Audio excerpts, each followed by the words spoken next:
Trauma and Ecstasy: How Psychedelics Made My Life Worth Living.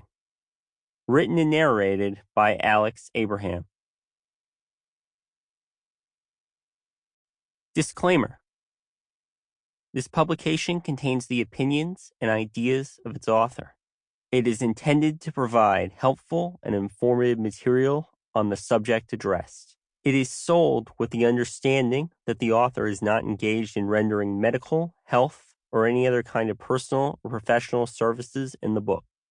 This book is not intended to cover all possible risks involving the use of any of the drugs discussed, including the use of MDMA, ecstasy, psilocybin mushrooms, and LSD, which are Schedule I illegal substances under the U.S. Federal Controlled Substances Act. The author specifically disclaims all responsibility for any liability, loss, or risk, personal or otherwise, which is incurred as a consequence, directly or indirectly, of the use and application of any of the contents of this book. Mention of specific organizations or authorities in this book does not imply endorsement by the author, nor does it imply that such organizations or authorities have endorsed the author. Some names and identifying characteristics have been changed.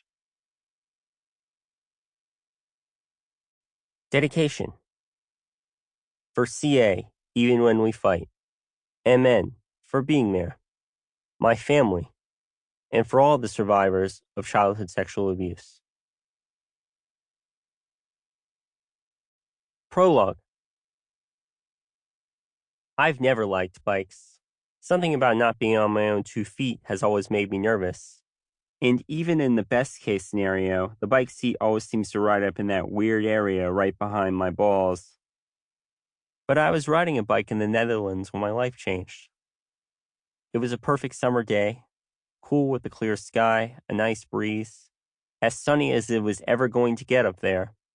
It was 2017, and I was 23 years old, had just graduated college, and was ending a multi-continent study abroad turned backpacking trip that I knew was the end of the road before full-time employment. While I would have told everyone I was still having a great time, as the trip wore on, I was struggling with anxiety more than usual. I was determined to make the trip a success, and to me, success meant doing as much as I could as quickly as I could. So it only took me a day and a half to do what the tourist websites recommended doing over 4 days.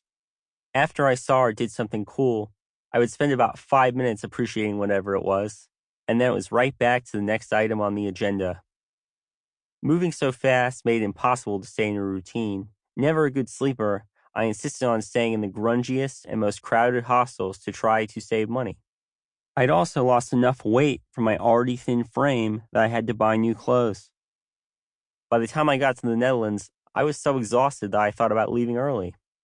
But I only had 4 days left before I had to be in London to then fly to California for a friend's wedding. I knew that if I left Europe now, I'd be mad at myself for quitting. That was the lens through which I saw everything.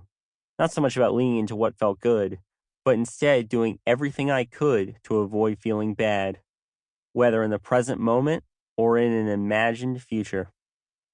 I had planned to stay in Amsterdam, but it was packed.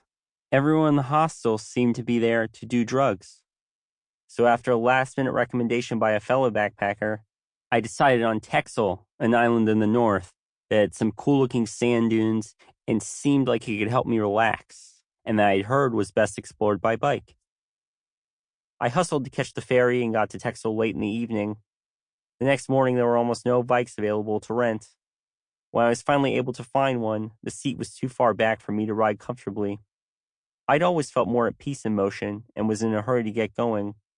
I tried to fix the seat, but I couldn't figure it out, and was too stubborn to ask someone for help.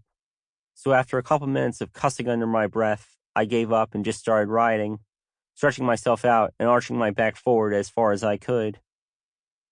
Despite being uncomfortable, I rode that bike around the whole island. There wasn't one moment when I knew something was wrong, but when I hopped off the bike seat late that afternoon, something felt different. Like I'd clipped somewhere in my pelvic region, between my scrotum and my butt, the very danger zone I'd always worried about. It felt the same as when I hit my funny bone. An odd feeling, but it didn't really hurt, so I wasn't concerned. I went to bed assuming it would be gone by the morning. Sample complete. Ready to continue?